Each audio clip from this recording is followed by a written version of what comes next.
Hi everyone, my name is Erin and I am coming to you from Nova Scotia on the east coast of Canada. I've been doing some filming for the past week of what we've been doing here in our household to get ready for Christmas and Christmas time. So hopefully you would have just seen some little snippets of what we've been up to for the past week. I wanted to stop by today to show you some of the things that I've been knitting for Christmas. So it kind of will be a really brief check-in.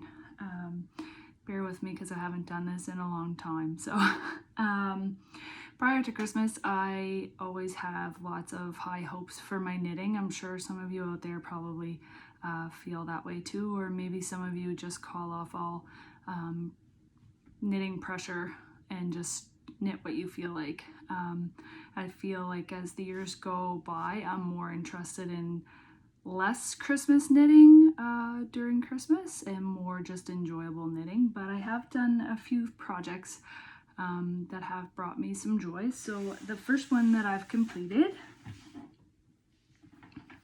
is a pair of socks for my nephew, and I do typically always knit him a pair of socks for Christmas, and he has a size 12 feet, so these are pretty long. This is the West Yorkshire Spinners Robin colorway, and I think this was last year's Christmas colorway. And for the heels and toes, I have the West Yorkshire Spinners cayenne pepper colorway, I think.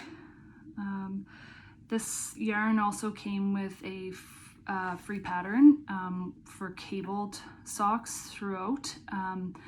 I do love doing cables. I'm just not sure how fantastic I would be with sock yarn and cabling for the whole length of a sock. So I decided just to do a 72 stitch stockinette knitting for this particular pair of socks, and I did a Eye of Partridge heel, and I think my nephew will be pretty happy. He doesn't live that far away from us. He lives about 2 hours from us, but unfortunately right now with COVID and the second wave coming through, we probably aren't going to spend Christmas with him, which is the first Christmas that I will not be with him. So that's going to be different, but I'm glad that I have something nice and warm and cozy that I can give to him. So that is one knitting project that I did finish for Christmas that I'm quite pleased with, and I did enjoy knitting and knit up really fast.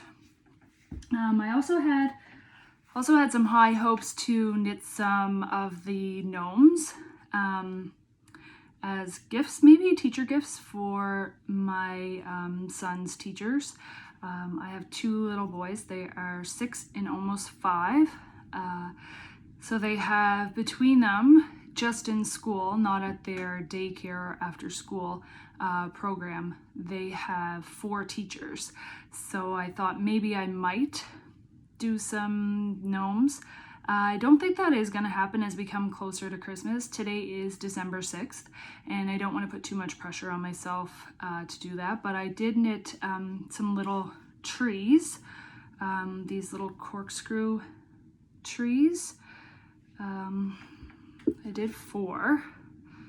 So I guess if you have some gnomes, these are great little, is it corkscrew or wine corks? That's what it is. It's a wine cork, and then this little knitted tree kind of just sits on top of it. And this is a Madeline Tosh yarn that I made. I used to make a vest for my youngest son a few years ago when he was under 2. So I had these nice leftovers, which I think look like nice like pine trees. I'm still going to hang on to them because I hope that maybe I might get some gnomes knitted, or even I might pop them into my Christmas villages just as little decorations. But they're super cute, super easy, and I cannot remember what the pattern is. It was on Pinterest, so I'll just insert on the screen what the actual pattern is. So I had 4 of those. they are super cute. They are good use of scraps and good use of your wine stoppers as well if you drink a lot of wine. So I might get a little gnome forest together there at some point, you never know. But those were really fun and quick products. For neighbor gifts, I usually toss in a couple of knitted dishcloths with some homemade preserves or jams or pickles or anything like that that we have made through the year. So I did this week from last Saturday until just Friday. I finished up the dishcloths that I knit.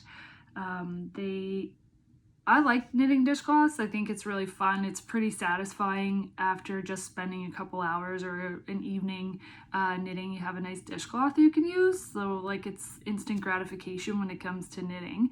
I popped into our local $5 in town last Saturday and I picked up some cotton yarns and I did my typical dishcloth pattern, which is the granny's favorite dishcloth. I think it's on the internet. It's really easy. It's just cast on 4 stitches, yarn over as you do your increases. It's like a common pattern. So I did these, so with the idea of giving like a set of 2 to each neighbor. So 2 with the tangerine color, I believe this is called tangerine, 2 with the overcast color, and then 2 with the teal.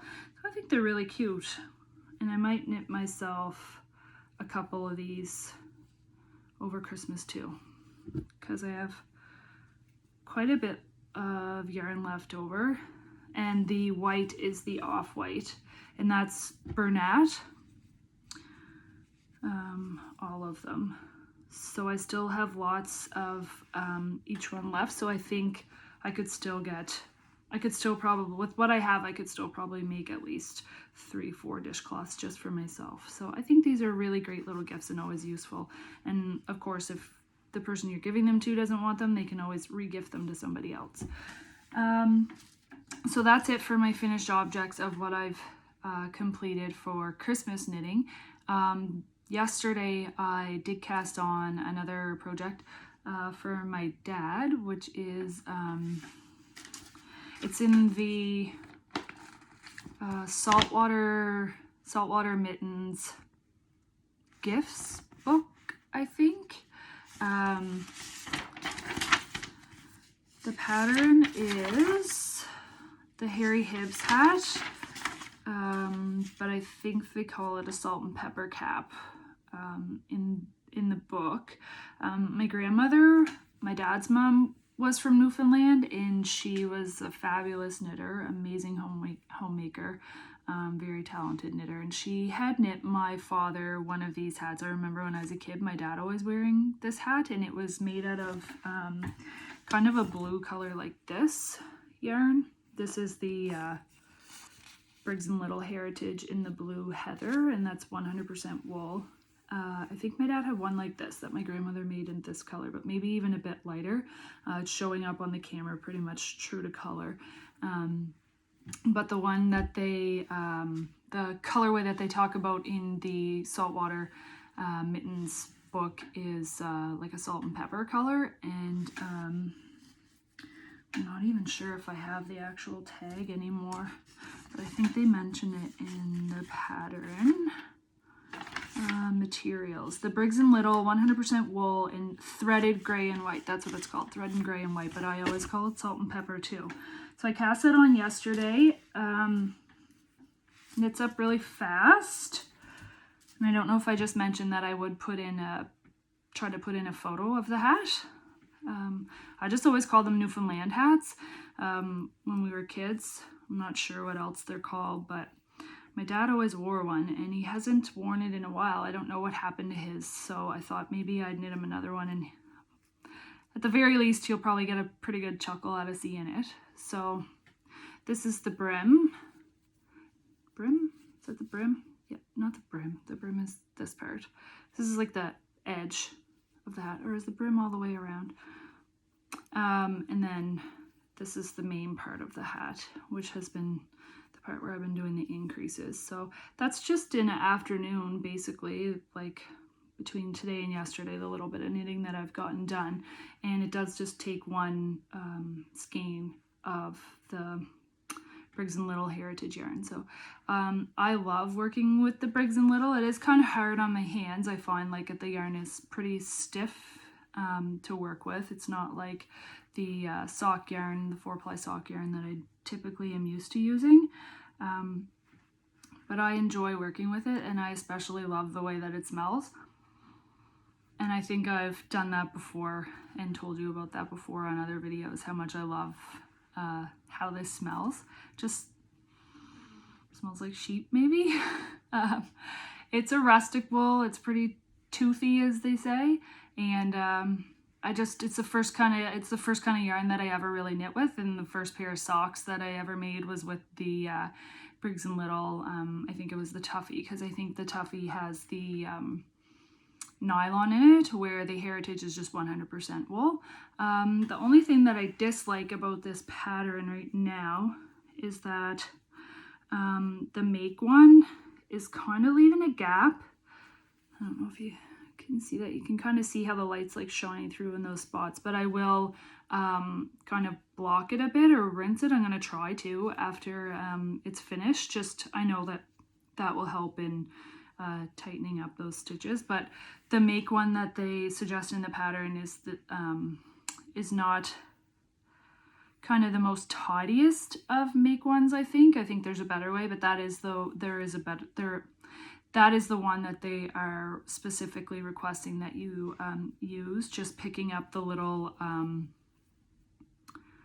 of leg bridge, the little string in between the two stitches, putting that over and then knitting through the back loop, where I know that there are kind of other ways of doing a make one that makes that gap less noticeable. But all in all, I think it'll work out fine. I also, when I picked this yarn up last week, that's when I went into town and I got the Bernat cotton yarn for the dishcloths, and I picked up this specific color. I do have lots of the Heritage and Tuffy Briggs & Little yarn on hand in my stash, but I wanted that particular colorway, and I actually have that salt and pepper, that threaded white and gray. Sorry, my heater just kicked on, so you'll probably hear that. But I wasn't sure if I had enough, so that's why I picked up the extra. But while I was in there, I also picked up this color, which is mulberry, and it looks pretty true to color to what's showing up there. Maybe it's a bit deeper purple, I guess, more of a deeper plum than what's showing up. It looks a bit lighter than what's showing up on the, I was gonna say TV, what's showing up on the screen.